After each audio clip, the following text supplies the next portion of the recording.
NASCAR adalah balapan dengan berkecepatan tinggi pada trek oval yang membosankan untuk sebagian orang.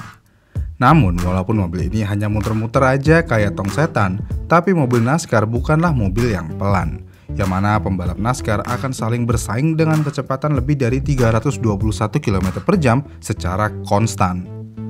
Dengan gaya balap yang seperti ini tentu aja seringkali menghasilkan kecelakaan yang sangat besar, seperti insiden menakutkan Randy Lowe pada tahun 1984 hingga kecelakaan mengerikan Ryan Preece di Daytona pada tahun 2023. Dengan banyak kecelakaan yang sangat mengerikan ini, di video ini kita akan membahas kecelakaan paling mengerikan dalam sejarah NASCAR.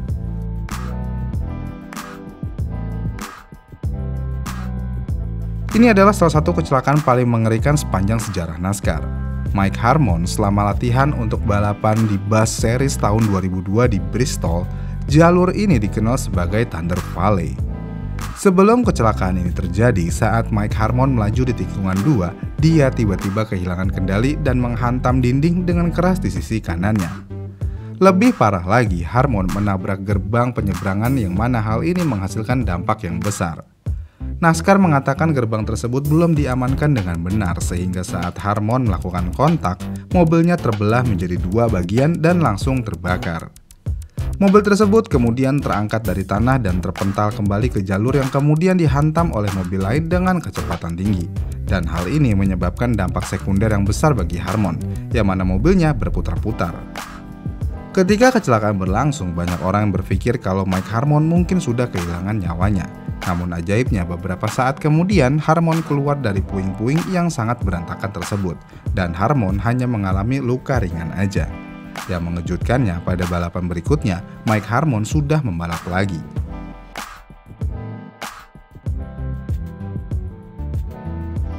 Kecelakaan mengerikan ini terjadi selama Daytona 500 tahun 2020 yang melibatkan Ryan Newman di lap terakhir, tepat sebelum dia akan meraih kemenangan di balapan terbesar NASCAR tahun itu. Penggemar menyaksikan dengan kaget saat mobil nomor 6 miliknya dihantam oleh Blaney dan terpental ke udara, dan hal ini menyebabkan mobilnya terbalik kemudian mendarat di atapnya.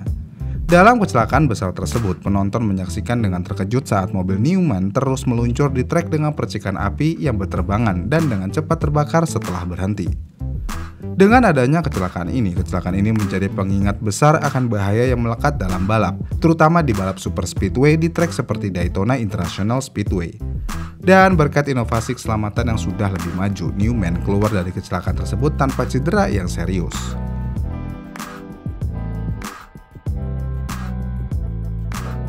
Ini adalah salah satu kecelakaan paling parah yang pernah disaksikan dalam NASCAR.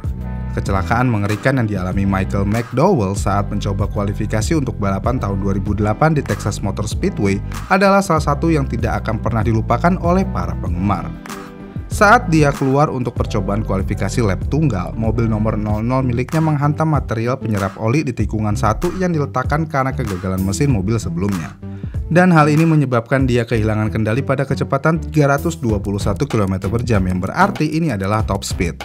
Yang pada akhirnya ketika kehilangan kendali menyebabkan mobilnya menghantam dinding dengan keras, berguling dan terbalik beberapa kali di sepanjang jalur. Dan ketika berhenti, mobil tersebut sudah tidak berbentuk sama sekali dan hanya menjadi kepingan aja. Meskipun kecelakaan itu adalah insiden yang menakutkan, McDowell berhasil keluar dari mobilnya tanpa cedera.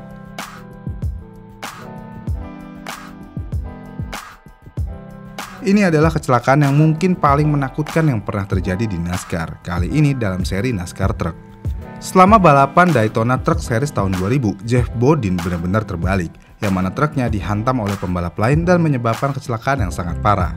Truk tersebut terlempar ke pagar dengan kecepatan lebih dari 273 km per jam, yang membuat truk tersebut melayang dan berguling berkali-kali.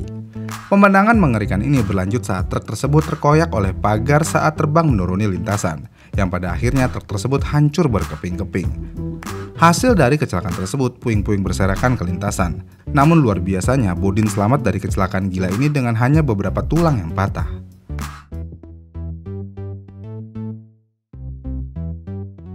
Pada balapan tahun 2009 di Arrows 499 di Talladega Super Speedway, sirkuit ini seharusnya menjadi saksi untuk kemenangan bersejarah Carl Edwards.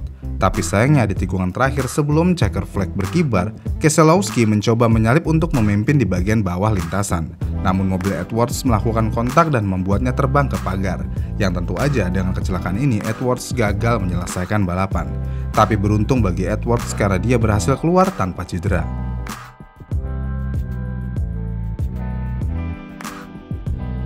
Pada tahun 1980-an, keselamatan masih terus ditingkatkan di dalam motorsport apapun di dunia. Yang berarti banyak standar dan fitur yang kita kenal di dunia motorsport saat ini belum ada pada saat itu. Akibatnya, para penggemar sering melihat kecelakaan besar dan juga para penggemar biasanya akan sangat khawatir tentang keselamatan pembalap dan cedera lebih parah jauh lebih umum terjadi. Salah satu kecelakaan paling parah di era tersebut terjadi di Talladega 500 tahun 1987. Saat Allison mengemudi dengan kecepatan lebih dari 320 km per jam, entah dari mana mobilnya melayang ke udara dan menabrak pagar, tercabik-cabik dan meninggalkan puing-puing yang berterbangan melalui tribun. Tapi untungnya pagar tribun tidak rusak, karena jika pagar ini rusak tentu aja hal ini menjadi lebih buruk. Dan dengan kecelakaan Bobby Allison ini menjadi alasan utama NASCAR memperkenalkan plat pembatas yang membatasi kecepatan tertinggi mobil untuk mencoba menghentikan kecelakaan yang menakutkan dan kekerasan seperti ini terjadi lagi.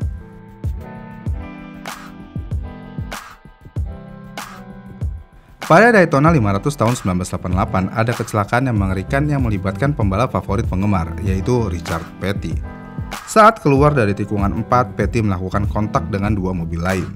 Dalam insiden itu, mobilnya langsung terangkat dan mulai terbalik, dan dalam hitungan detik aja mobil tersebut terus berguling-guling di trek, yang pada akhirnya mobil itu terbalik hampir 10 kali. Setelah terbalik hampir sebanyak 10 kali, mobil Petty kemudian masih meluncur di lintasan, tetapi saat berhenti dan Petty mengira kecelakaan telah berakhir, sayangnya dia dihantam dengan kecepatan tinggi oleh mobil lain, yang menyebabkan kendaraannya terkoyak lebih parah dalam tabrakan kedua yang menghancurkan saat mobilnya berputar beberapa kali.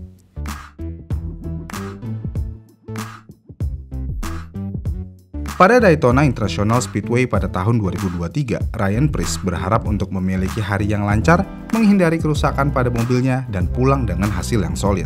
Tetapi sifat kejam dari trek favorit penggemar di Florida itu menyimpan kejutan lain.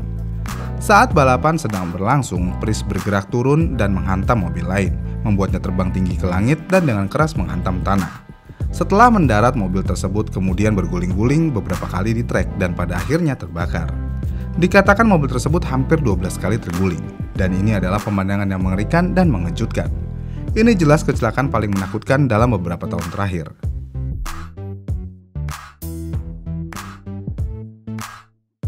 Jika kita membutuhkan contoh lain bahwa balapan super speedway dapat menghasilkan kecelakaan besar yang melibatkan putaran, terguling, dan hantaman keras, Elliott Sadler adalah contoh yang tepat. Kecelakaan luar biasa ini terjadi pada tahun 2003 di Talladega. Selama putaran akhir, ketegangan meningkat saat para pembalap berjuang untuk posisi, dengan Sadler di tiga besar untuk memimpin, mendorong batas kecepatan tertinggi dan slipstream yang ketat. Sadler yang mengemudikan mobil Ford nomor 38 terlibat dalam kontak dengan mobil di belakangnya yang berusaha untuk mempercepat dan dengan cepat kehilangan kendali, terpelintir ke udara, terangkat dan berputar dengan gaya tabrakan yang keras. Mobil tersebut berputar dan berguling beberapa kali dalam pemandangan yang mengerikan. Dalam kejadian tersebut, penonton hanya bisa menonton dengan ngeri saat mobil tersebut terus berguling-guling di lintasan. Ini mungkin bukan pemandangan yang akan mereka lupakan, tapi untungnya Sadler selamat dari kecelakaan yang luar biasa ini. Itulah kecelakaan yang paling parah dalam NASCAR. Namun walaupun kecelakaannya cukup parah, tingkat keselamatan di NASCAR sudah cukup baik sehingga jarang terjadinya kecelakaan yang sampai menghilangkan nyawa. Bagaimana nih menurut kalian? Komen di kolom komentar di bawah ya, dan sampai jumpa di video selanjutnya.